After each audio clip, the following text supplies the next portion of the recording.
Yun, magandang araw po sa inyo lahat. Welcome po sa Makapili TV. Muntik na pong mag-isa ni Aling Claire itong si Banat Bay nung nagkaroon ng debate tungkol po sa pagpapakalat di umano ng mga fake news. So, ang pinakatema nito is mainstream media versus mga social media bloggers. Pero nagkaroon ng pagkakataon na yung mga taga taga-usig ba tawag niya? Pero hindi, parang mga hukom or mga uh, sabihin natin mga moderator yon. Eh, nabigyan ng pagkakataon na makapagtanong sa mga vloggers. Kasi ang konteksto nung tinanong dito ni Aling Claire, eh yung sinabi kasi ni Banat Bay na ang isa sa pinaka nagpapakalat ng fake news ay yung mga politiko. Lalong-lalo na nga daw, unang-una na nga daw si Pangulong Bongbong Marcos, nung sinabi niya na wala raw dalang mga baril na pumasok ang mga pulis doon sa KOJC. Ito yung kasagsagan po ng hinahanap po ng mga pulis, itong si Apollo Kibuloy, para silbihan ng warrant. So, kitang-kita naman doon sa nangyaring yun, sa issue na yun, na pumasok yung mga pulis kasama si General Torre na meron silang dalang mga mahahabang mga baril, mga armalite, so mga long firearms, kumbaga. So, doon pa lang, parang pinatunayan ni Banat Bay dahil meron nga siyang pinagbasehan na totoo ng mga politiko at si Pangulong Bongbong Marcos nga isa sa mga gumawa ng fake news. So dito, sinubukan ni Aling Claire nagisahin si Banat Bay tungkol dun sa sinasabi niyang fake news na yon. Pero napakaganda ng mga sinagot ni Banat Bay at kumbaga nakuha niya rin yung ginamit na technique ni Joey dun sa Tricom, di ba? Na opinion based yung kanyang sinabi at yung reaction video tungkol sa inilabas na balita ng mga mainstream media. So ito, panoorin po natin itong naging tanungan, sagutan ni Aling Claire at ni Banat Bay para mas maintindihan po natin kung ano yung pinag-uusapan nila rito. Siyempre, bago ang lahat, kung hindi ka pa nakasubscribe sa Makapili TV, baka pwede naman pakipindot po muna yung subscribe button at the same time palike na rin ang video. Wala naman pong bayad yan. Kaya pindot na. So ito, panoorin po natin itong balitang to. Kaya kanina sabi nga natin, siguro kaya yung social media influencers ay nasasabing hindi organisado. Dahil unang-una pa lang, meron ditong house rules na huwag babanggitin. Sana ang mga events o tao o okasyon na hindi kasama rito sa itong ating programa ngayon. Pero tanungin ko na po si Mr. Byron. Kasi dito kailangan ipagtanggol ni Aling Claire si BBM kasi nga ahead of time nung debate na yan, nagbigay na sila ng guidelines kung ano yung mga do's and don't, di ba? So, medyo lumabas si Banat Bay doon sa naging takbo ng debate na bawal nga magbigay ng pangalan or events. Pero syempre, magbabase ka dun sa mga nangyayaring issue eh. Dun sa mga tao, dun ka magre-react eh. 'Di ba? Kaya hindi talaga may iwasan na na hindi ka magbanggit. Kasi kahit naman sa mainstream media, ganun din naman ang ginagawa nila eh. Kahit sabihin mong hindi sila magbabanggit, pero alam mo yun yung uh, tawag dito, nag-aaroon sila ng blind item. Kaya obvious naman kung sino yung tinutukoy. Pero siyempre, mas maganda yun na sa mainstream media, rektahan. Hindi na kailangan magpasikot-sikot pa kung sino yung talagang tinutukoy. Kailangan banggitin tulad ng nga ginawa ni Banat Bay, sinabi nga niya na ang unang araw na nagpapakalat ng fake news yung mga politiko at hindi niya naiwasan na banggitin nga yung kay Bongbong Marcos dahil sinabi naman talaga ni Bongbong Marcos na pumasok yung mga pulis sa KOJC na walang dalang mahabang baril. Pero nung binalita po yun, kitang-kita naman na may mga pumasok na pulis na may mga mahabang baril. Pero bakit hindi yun kumbaga hindi yun kinall out ng mga mainstream media na mali yung sinabi ni Bongbong Marcos. Di ba yun yung pinakapunto rito ni Banat Bay? So tuloy natin. You live to his, you live to your name. You live up to your name. Banat. So when you said na walang utos galing sa taas, okay, paano mo, o hindi, ano ang ginawa mo to verify this? Meron ko bang pinatutungkalan? Network ba ito? Mainstream ba ito? At ano ang ginawa mong paraan para ma-verify ito para yung sinasabi mong walang utos galing sa taas ay masabi mo sa taong bayan na totoo? Kailangan natin tingnan ng mga pangyayari. Una sa lahat, napaka-obvious. Obvious sa social media, lumabas, kung ito yung pinatutukuyan nyo, ma'am, na may baril po ang mga pulis. Yan po. Excuse me po, I would like to cut Mr. Byron. Apa. My only question is, ano ang ginawa mo to verify na walang galing na utos o walang utos na galing sa taas? We don't have to mention the event. I just want to know ano yung ginawa mo para malaman mo kung may katotohanan na walang utos sa taas. Did you ever communicate with the owners or kung sino man yung taas na sinasabi mo?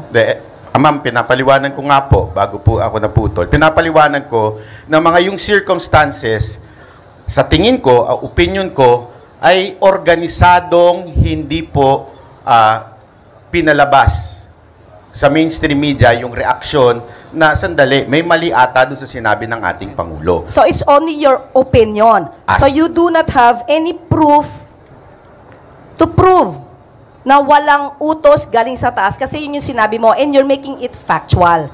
So as of the moment, it's just your opinion, correct? Ma'am, wala po ako sinabi na factual. Paulit-ulit ko po sinasabi na it is my opinion. No, kanina po sinabi niyo po kanina na meron kayong nakausap at sinabi na hindi yan na ilabas dahil ang sabi, walang utos galing sa taas. So is that your opinion? Ma'am, wala po ako sinabing may nakausap ako. Oh, so in other words, is that your opinion? Yes, ma'am. It's So my opinion. this is not factual? Yes, So ma'am. you cannot prove itong statement mo na walang utos galing sa taas? Yes, ma'am. Ang sinasabi ko nga po ay paulit-ulit, kanina pa po, ay opinion po lamang ito. Kahit po ako nagbablog po, laging nagre-react lamang po ako sa balita ng mainstream at sinasabi ko pong ito'y aking opinion. Sa periodista. So, yun nga. So, kumbaga yung ginawa ni Banat Bal is reaction video. Since nandun siya sa area na yun, nung nangyari yung sinasabi na pumasok yung mga pulis na wala raw dalang baril. Kasi sinabi ni Bongbong Marcos yung malinaw na malinaw eh. Pero kumbaga, ang nilalaban dito ni Banat Bal, anong ginawa ng mainstream media para i-correct yung nangyaring sinasabi. Kumbaga kasi parang fake news din yung sinabi ni Bongbong Marcos na walang baril meron. Diba? Gusto nilang i-call out yung mga vlogger na nagpapakalat di umano ng fake news. Pero pag yung mainstream media ang nakagawa ng fake news, parang ayos lang. Kumbaga walang problema doon. Kumbaga nature or tanggap na nila na bawiin man nila o hindi yung kanilang inilabas na balita, it doesn't matter na. Pero kapag yung mga vlogger yung naglabas ng balita o naggawa ng reaction video, tulad ng ginagawa ni Banat Bal, tulad ng ginagawa din natin dito, di ba, ng ibang mga vlogger din, nagbibigay lang tayo ng reaksyon doon sa mga nilalabas na video or mga balita. Tulad nung itong nangyayari ngayon to.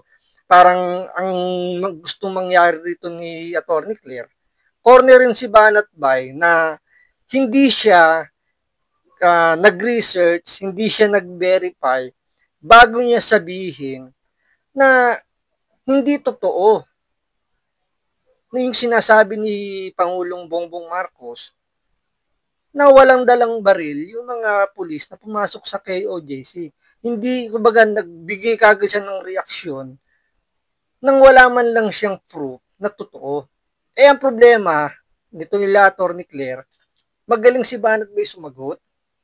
Kasi nga, reaction video yung ginawa niya. So, nagbase siya doon sa balita na siya mismo na witness niya, na notice niya na mali yung sinasabi ni Bongbong Marcos at wala man lang nag-correct sa mainstream media. Kaya kinokorek niya sa social media. I think marami na rin naman vloggers yung nag-content tungkol dun sa sinasabi ni Banat Bay. Pero, 'di ba? Bakit walang ginawang paglilinaw yung mga mainstream media tungkol sa nangyaring issue na yun? Akala kasi dito ni Atty. Claire, mako-corner niya si Banat Bay gaya ng ginagawa ng mga congressman doon sa TRICOM sa mga vloggers na ko-cornerin nila, tapos madidiin nila, pero hindi nila naano rito na nakuha na ng mga vloggers yung depensa, kung anong paanong dedepensa sila sa mga nilalabas nilang mga vlog, sa kanilang mga content, yung opinion based at reaction based tungkol sa mga balita, sa mga video na napapanood natin. Tulad niyan, opinion. Wala namang mali sa opinion eh. Depende na lang yan doon sa taong makikinig sa opinion mo. Kasi hindi mo naman pwedeng sabihin na mali yung opinion mo, yung opinion ko yung tama. May kanya-kanya tayong opinion. Kaya nagkakaroon tayo ng minsan nag-aaway-aaway pa, di ba? Dahil nga doon sa opinion. Depende na talaga kung paano mo tatanggapin yung opinion. Kung tanggap mo na yun ang opinion niya, at nirespeto rin naman yung opinion mo, so wala namang problema doon. Ngayon, dito, dahil doon sa sinabi ni Banat Bay na opinion niya lang naman yung sinabi niya doon sa kanyang vlog regarding nga doon sa sinabi ni Bongbong Marcos na walang baril yung mga pulis nung pumasok sa KOJC. Siyempre, merong isang profesor na hindi pumayag na mali raw yung sinasabi ni Banat Bay tungkol sa kanyang opinion. So ito, panoorin po namin. Kayo humusga kung tama ba yung sinasabi ng profesor na ito na yung pagbibigay ng opinion ay bawal pero hindi mali. So medyo magulo lang pero ito, panoorin po ninyo. Sa periodismo, hindi po pwedeng sabihing opinion lamang. Maraming magagalit na mga editorial writer at saka mga kolumnista kasi ang opinion ay batay po sa empirical na datos. Hindi papasa sa thesis defense ang estudyante na magsasabi na ito ay opinion ko lamang, galangin po ninyo yung opinion ko. Maling-mali po na ang datos ay isasantabi para lang maglahad ng opinion para makapag-chase ng clout at makapag-chase ng viewers. Salamat! Pero ang tanong ko po, ibig po bang sabihin nun, bawal na magbigay ng opinion sa social media? Hindi bawal pero mali. Mali ang magbigay ng opinion? Kung hindi batay sa datos. Ganon kasimple. Mali. Ganon siya kamali. Kasi maraming malalasong isipan kapag ang opinion ay hindi batay sa katotohanan. Hindi bawal, mali. Salamat. So, hindi daw bawal magbigay ng opinion, pero mali. Pagdating sa mga kolumnista, sa mga journalist, bawal sa kanila yung maling pagbibigay ng opinion. So, parang lumalabas dito, dinidiktahan tayo ng mga journalist, ng mga nag-aral ng mga pagiging journalist, na sila lang ang parang pinalalabas sila rito, sila lang ang may sila lang ang tamang pwedeng magbigay ng mga opinion. At walang karapatang magbigay ng opinion yung mga hindi naka-graduate ng journalism o hindi mga journo, hindi mga wala sa mainstream media, kumbaga. So, dito, kaya nagkakaroon talaga ng hindi pagkakaintindihan yung mainstream media at saka yung mga social media dahil sa ganitong pangmamaliit ng mga nasa mainstream media na parang pinamumuka nila sa mga social media influencer o mga vloggers na wala kayong karapatang magbigay ng opinion nyo kasi wala naman kayong pinagbabasihan. Unlike sa mga journalist, meron silang mga hawak na mga data, kumbaga. Kaso, ang problema, yung opinion na ibinibigay ng mga social media vlogger, doon, or sabihin natin nagbibigay lang sila ng reaksyon doon sa inilalabas ng mga balita. 'Di ba? Kung halimbawa, may binanggit dito si Banat Bay, sinabi nga nila na ang namatay daw sa war on drugs si Pangulong Duterte is 30,000. Siyempre, sa mga journalist, sa mga journal, sa mga mainstream media, yun ang opinion nila. Pero, siyempre, magbibigay ng reaksyon yung mga social media influencer o vloggers o yung mga nakakapanood, yun na lang, sa mga nakakapanood, magbibigay sila ng reaksyon. Well, napakarami. Sino-sino ba yan? Diba? Kung wala kayong maibibigay na pangalan, how siyaw. Kailangan ilatag nyo kung sino-sino yung mga sinasabi nyo 30,000 na namatay nung panahon ng war on drugs si Pangulong Duterte. So, paano magiging mali yung pagbibigay ng opinion ng mga tao? So, parang lumalabas dito, kagaya ka na rin ng presidente natin, yung nangyayari ngayon, na bawal na magbigay ng opinion. Akala ko ba demokrasya tayo? Diba? Yan nga yung sinisigaw ng mga aktivista. Demokrasya tayo, may kalayaan tayong magsalita. Yung mga press freedom, di ba? Meron kaming yung malayang pagsasalita, di ba? Lahat entitled niyan. Pero pagdating dito, parang sinasabi ni Professor, walang karapatan ang mga nasa social media magbigay ng kanilang mga opinion at sila lang ang pwedeng magbigay ng opinion. So hanggat hindi naayos yung sistema na yan, hindi talaga may iwasan na magbabangga at magbabanggaan yung mainstream media at saka yung social media.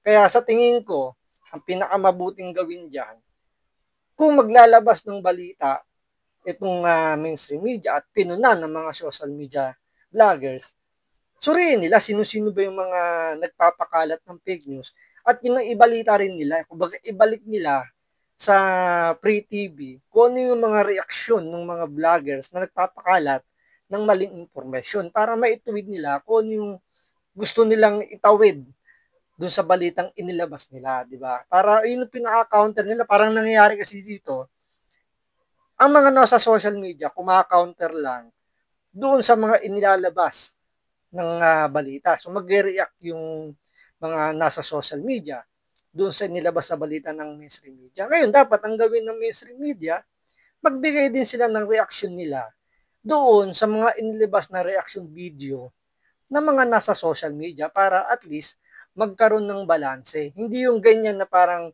sinasabi ninyo, minamaliit nyo masyado yung mga nasa social media na kami lang ang pwedeng magbigay ng opinion kasi kami